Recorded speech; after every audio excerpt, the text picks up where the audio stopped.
It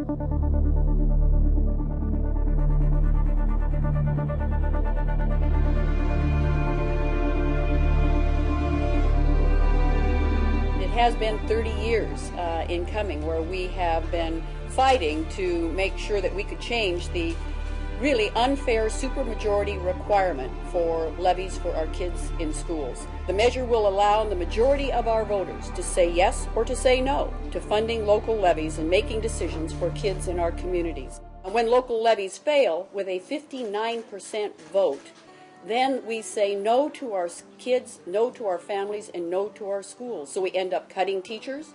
We end up having to delay the ability to implement new technology and new textbooks, and we all too often end up cutting extracurricular activities for our students. I'm asking the people of the great state of Washington to vote yes on 4204.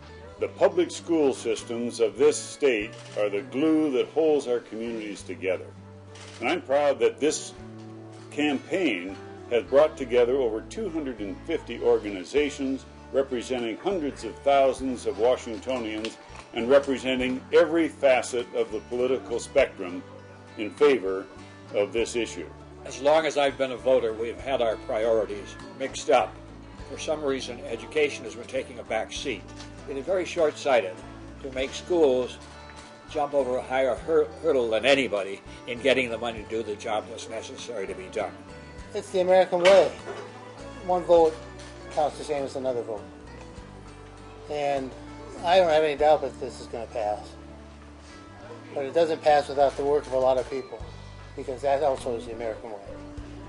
So I suggest that all of us dig a little deeper, talk to our friends, make sure they understand the issue. Since the year 2000, 37 school levies have failed across the state with 59% of the vote.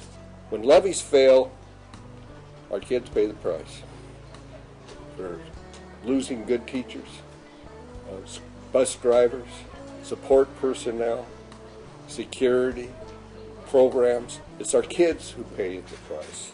The state will do its job to make sure everybody is treated equally and fairly across the state with state taxpayers' dollars. But communities ought to be able to step up and say, we're different here in Dayton. We're different here in Seattle. We're different here in Vancouver. We've got additional needs, additional wants, and we're willing to step up by 50% of the vote plus one and support our schools in making that happen. I think that's the fair thing to do. Now it's time for the people to speak. It's time for them to say yes to 4204